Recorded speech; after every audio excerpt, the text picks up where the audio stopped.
ఈశ్వరా నువ్వు తప్ప నన్ను ఈ శత్రువుల నుంచి కాపాడేవాడు లేడని ఎలుగెత్తి అరిచి చాటి చెప్పడమే శరణుఘోష.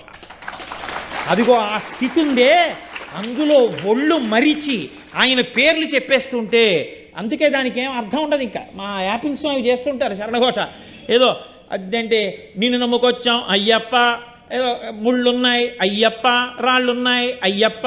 అదేమన్నా సంస్కృతమా, అదేమన్నా కీర్తన, దానికి అయితే ప్రాస ఏమిటది అంటే? ఇదిగో నా పిల్లలు వెళ్ళిపోయారు బాబాయ్, 4వ వెళ్ళిపోయాడు బాబాయ్, ఎలా బాబాయ్ ఆ బస్సు ఎక్కడికి వెళ్ళిపోతుంది బాబాయ్ అని అరవడం ఎలాగో అలా ఈశ్వరుడి మీద ఎలుగెత్తి చేసింది శరణుఘోష.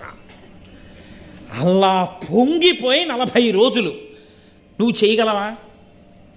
అలా పరవశించిపోగలవా?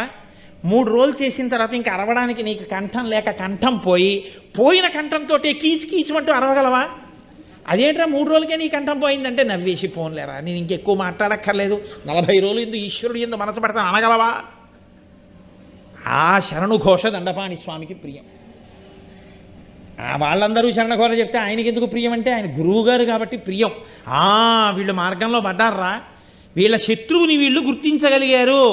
మీరు ఒక్కటే గుర్తుపెట్టుకోండి, దొంగ పరిగెడుతూ కత్తి చూపిస్తున్నాడు, మీరు దూరంగా పరిగెడతారు, దగ్గరికి వెళ్ళి పట్టుకోలేరు, ఎందుకని వాడి చేతిలో కత్తి ఉంది, మిమ్మల్ని పొడుస్తాడు. పరిగెడుతున్న దొంగ చేతిలో కత్తి జారి కింద పడింది, మీకు దొరికింది. ఇప్పుడు దొంగ వాడు పరిగెడతాడు, ఎందుకంటే కత్తి అట్టుకు మీరు పొడుస్తారని. కత్తి మీ చేతిలో ఉంటే దొంగ పరిగెడతాడు, దొంగ చేతిలో ఉంటే మీరు దగ్గరికి వెళ్లకుండా మీరు దూరంగా పరిగెడతారు. మీ శత్రువుని ఈశ్వరుడికి అప్పచెప్పేస్తే మీరు ధైర్యంగా నించుంటారు, ఇంక ఈశ్వరుడు చూసుకుంటారని. ఈ సంతోషంతో చెప్పేది శరణుఘోష. ఆ సంతోషంతో ఎలుగెత్తి నిజంగా అయ్యప్పలు శరణఘోష చెప్తే, అయ్యప్పలని నన్ను దీక్షితులు